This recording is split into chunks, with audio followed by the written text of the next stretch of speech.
नमस्ते आप सभी को। कैसे हैं आप सब? उम्मीद है आप सब अच्छे से होंगे, अपनी पढ़ाई भी अच्छे से कर रहे होंगे। आज हम पढ़ लेते हैं कक्षा 12 की हिंदी विशिष्ट स्वाति में बालकृष्ण शर्मा नवीन की कविता दी हुई है, अरे तुम तो हो काल के भी काल। इस कविता की हमने संदर्भ प्रसंग सहित व्याख्या कर ली थी, पढ़ ली थी, तो आप लोग प्रीवियस वीडियो देख लीजिए। आज हम इनके प्रश्नोत्तर पढ़ेंगे और आज हम अति लघुत्तरी और लघुत्तरी प्रश्न पढ़ेंगे। पेपर में अक्सर ही जो मुख्य परीक्षा है अपनी कक्षा 12 की, तो मेन परीक्षा में इनकी अति लघुत्तरी और लघुत्तरी प्रश्न ही ज़्यादातर पूछ लिए जाते हैं। तो हम ये सीधे बुक से ही प्रश्नोत्तर आप लोगों के लिए लाए हैं कि इन्हें आप पढ़ सकते हैं, देख कर लिख भी सकते हैं और सुन भी सकते हैं। तो आपको सभी प्रकार से आप लोग इनको समझ करके याद कर लीजिए। पहला प्रश्न है, पंडित बालकृष्ण शर्मा नवीन की कविता में किसका आवाहन किया है? तो इसका सही उत्तर होगा पंडित बालकृष्ण शर्मा नवीन ने अपनी कविता में देश के युवकों को आवाहन किया है। अगला प्रश्न है, क्षणिक आतंक से क्या तात्पर्य है? तो इसका सही उत्तर है क्षणिक आतंक से तात्पर्य तनिक देर के लिए आए हुए भय से है। क्षणिक का मतलब है कुछ ही समय के लिए, कुछ ही पलों के लिए या कुछ क्षणों का डर। वह वादा या भय एक क्षण में ही नष्ट हो जाए, वह तुम्हारा कुछ नहीं बिगाड़ सकती है, ऐसा कवि देश के युवकों को कह रहे हैं। तो क्षणिक आतंक से इसका जो यहाँ उत्तर दिया है। अगला हम प्रश्न देखते हैं, नींव के पत्थर से कवि का क्या तात्पर्य है? तो इसका सही उत्तर होगा नींव के पत्थर से कवि का तात्पर्य उन वीर पुरुषों से है जिन्होंने देश की स्वाधीनता के लिए अपने प्राणों का बलिदान किया है, अर्थात उन्होंने अपने प्राणों को स्वयं को नींव के पत्थर के रूप में बनाया है। अगला हम प्रश्न देखते हैं, किस धरोहर को हाथ में से न जाने देने की बात कही गई है? तो इसका सही उत्तर होगा देश की स्वाधीनता रूपी धरोहर को हाथ से न जाने देने की बात कही गई है। अगला हम प्रश्न देखते हैं, देश की समृद्धि की प्रबल आशा से क्या तात्पर्य है? तो देश की समृद्धि की प्रबल आशा से तात्पर्य है कि भारत की उत्तरोत्तर बढ़ती हुई प्रगति की प्रबल अभिलाषा जो इस देश के नौजवानों से अपेक्षित है। अब हम देख लेते हैं लघुत्तरी। तो 5 तो ये अपने अति लघुत्तरी प्रश्न हुए। अब लघुत्तरी प्रश्न देखते हैं। तो पहला प्रश्न है, कवि ने भारतीय स्वर्णिम इतिहास के किन अंशों का उल्लेख कर युवाओं को प्रेरित किया है? तो इसका सही उत्तर है भारत के पूर्वजों का इतिहास बड़ा गौरवपूर्ण और वीरतापूर्ण रहा है, हमेशा उन्होंने विजयश्री का ही वर्ण किया है। फूंक से पर्वत उड़ाने की कहावत भारतीयों पर ही सटीक बैठती है, उनके क्रोध से पर्वत भी उन्हें मार्ग दे देते हैं। तुम उन्हीं वीर भारतीयों की संतान हो, तुम्हारे अंदर भी वही रक्त है, वही वीरता है, वही देश प्रेम है। तुम भी उन गुणों से प्रेरणा लेकर अपने मार्ग की बाधाओं को हटाते हुए प्रगति के पथ पर निरंतर अग्रसर होते रहो। इस प्रश्न का उत्तर जब हम कविता पढ़ते हैं तो उसमें भी दिया गया है कि जो प्रश्न है भारतीय स्वर्णिम इतिहास के किन अंशों का, यानी कि जो भारत के सोने के समान जो इतिहास था तो उसके किस अंश या भाग का उल्लेख कवि ने कविता में किया है। तो कवि ने ये कहा है कि जो है हम सभी क्या हैं, भारतीय पूर्वजों की संतानें हैं, हम उन वीर भारतीयों की संतानें हैं और उन्हीं वीर भारतीयों का रक्त हमारे अंदर बह रहा है और उन्हीं के गुणों से प्रेरणा या मार्गदर्शन लेकर के हम अपने मार्ग की बाधाओं को हटाएंगे तथा प्रगति के पथ पर निरंतर अग्रसर होते रहेंगे। अब हम अगला प्रश्न देखते हैं, भारतीय युवकों का क्रोध किस प्रकार का बताया गया है? तो इसका सही उत्तर होगा भारतीय युवाओं का क्रोध इतना भयंकर है कि इसे देखकर भूकंप आ जाएगा और पृथ्वी और आकाश कांप उठेंगे। आकाश में आगे की लपटें उठेंगी जो शत्रुओं को जलाकर भस्म कर देंगी। ऐसा जो है कवि देश के युवाओं को कविता के माध्यम से कह रहे हैं, तो वही हमें उत्तर में लिखना है। इसी क्रोध को देखकर समाज में फैली हुई बुरी प्रथाएं भी समाप्त हो जाएंगी। भारतीय युवाओं का क्रोध पृथ्वी को इधर उधर डोलने पर मजबूर कर सकता है। सीता स्वयंवर के समय जनक जी की अनुचित वाणी सुनकर लक्ष्मण जी ने जो गर्जना की थी, तो आकाश और पृथ्वी दोनों कांप गए थे। और इसी संदर्भ में यहाँ चौपाई भी दी हुई है कि लखन सकोप वचन जे बोले और डगमगान मही दिग्गज डोले। तो देखो, जो कवि हैं उन्होंने भारतीय युवाओं के लिए, नव युवकों के लिए, वीरों के लिए क्या आह्वान, क्या संदेश दिया है कि हम वही हैं कि जिस प्रकार से लक्ष्मण जी ने क्रोध में जो गर्जना की थी, तो उससे आकाश और पृथ्वी दोनों कांप गए थे। हम उन्हीं के, वही हमारे पूर्वज हैं, वही हमारी संतान, हम उन्हीं की संतानें हैं।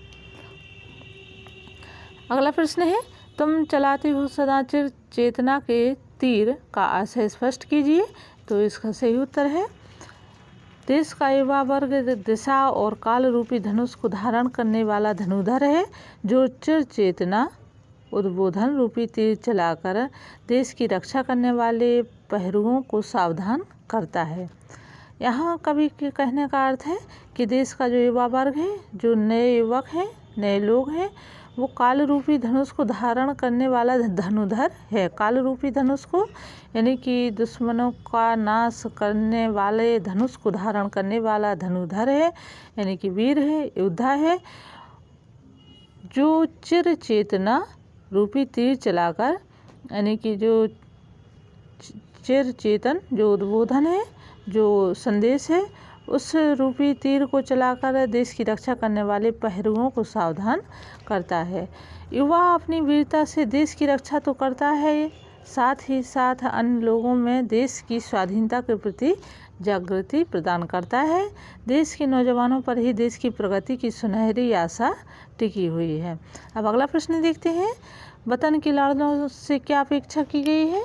तो इसका सही उत्तर है, वतन के लाडलों से यह अपेक्षा की गई है कि वे इस देश की स्वाधीनता पर आँच न आने दें, अर्थात शहीदों के बलिदान से प्राप्त स्वाधीनता की रक्षा करें। देश के युवा ही देश की श्रृंगार हैं और देश का उत्थान की अभिलाषा की साकार मूर्ति हैं।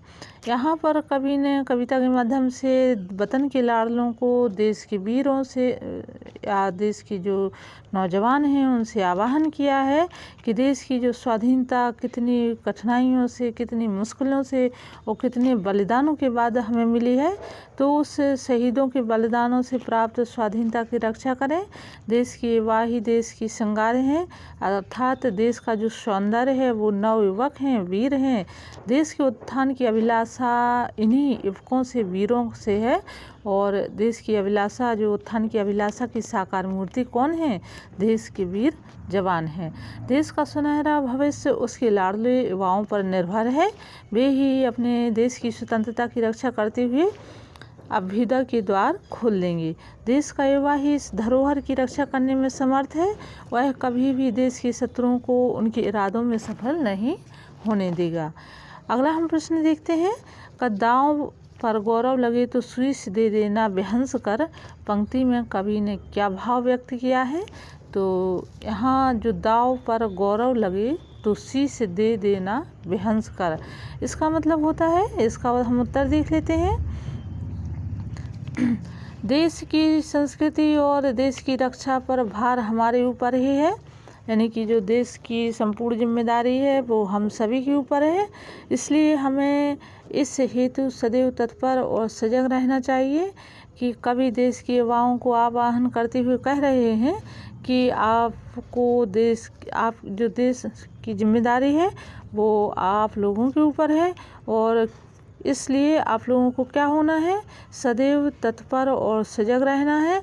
आगे कवि कह रहे हैं कि देश के गौरव और सम्मान पर आँच न आए, तुम अपने प्राणों का उत्सर्ग करने से कभी नहीं चूकना। अर्थात कवि के कहने का यहाँ तात्पर्य है कि जब देश के गौरव और सम्मान की बात हो तो तुम अपने प्राणों का जो है बलिदान कर देना, उसमें कभी भी पीछे नहीं हटना है। यदि देश के गौरव और सम्मान की बात आए, देश के युवाओं के उत्सर्ग पर ही देश की संपूर्ण समृद्धि का भवन खड़ा है। भारत देश का युवा अपने प्राण कर रहते हुए कभी भी अपने देश की स्वतंत्रता पर आंच न आने देगा। धरोहर रूप में प्राप्त इस स्वाधीनता को इस देश के निवासी अपने प्राणों से भी बहुमूल्य मानते हैं। वे अपने प्राण रहते कभी भी देश के गौरव को क्षति नहीं पहुंचने देंगे। अगला हम प्रश्न देख लेते हैं, समय की शिला पर चिन्ह छोड़ने, यह पंक्ति किस संदर्भ में कही गई है? तो कवि ने समय की शिला पर चिन्ह छोड़ने की यह पंक्ति जो है, देश के युवा जब भी अपनी वीरतापूर्ण कार्यों से देश की प्रगति को आगे बढ़ाते हैं या देश की स्वाधीनता की रक्षा करते हैं, तो इतिहास उनकी शौर्य की गाथा को स्वर्णिम जो अक्षरों में है अंकित कर लेता है। देश के वीरों के ये चिन्ह ऐसे ही नहीं मिटते जैसे पत्थर की शिला पर खुदे हुए चिन्ह। वीर पुरुषों के उत्सर्ग और वीरता युक्त कार्यों को इतिहास स्वर्ण अक्षरों में लिख लेता है, जिसे समय का परिवर्तन मिटा नहीं सकता। ऐसे अनेक भारतीय वीर हुए हैं जिन्होंने समय की शिला पर चिन्ह छोड़ते हैं और वे इतिहास में अमर हो जाते हैं। समय की शिला पर चिन्ह छोड़ने का यहाँ सीधा सीधा अर्थ यही है कि देश के अमर वीर पुरुष, कई ऐसे वीर बलिदानी और महापुरुष हुए हैं जिनके अच्छे कार्यों को हम कई सालों से अपना रहे हैं और उनके पद चिन्हों पर चल रहे हैं। तो ये तो हुए अपने अति लघु उत्तरीय और लघु उत्तरीय प्रश्न, और इन प्रश्नों को आप लोग याद कर लीजिए। और उम्मीद है आपको वीडियो अच्छा लगा होगा। कमेंट में अपने विचार जरूर लिखिए, और किस प्रकार से आप लोग पाठ से संबंधित, विषय से संबंधित जानकारी चाहते हैं तो कमेंट में लिख सकते हैं। अभी तक चैनल को सब्सक्राइब नहीं किया है तो सब्सक्राइब कर लीजिए, बेल आइकन दबा दीजिए, जिससे हिंदी साहित्य की संपूर्ण जानकारी आपको एक ही चैनल पर मिलती रहे। अपना ध्यान रखिए, पढ़ाई अच्छे से करिए। हम फिर मिलते हैं नई वीडियो नई जानकारी के साथ। तब तक के लिए धन्यवाद।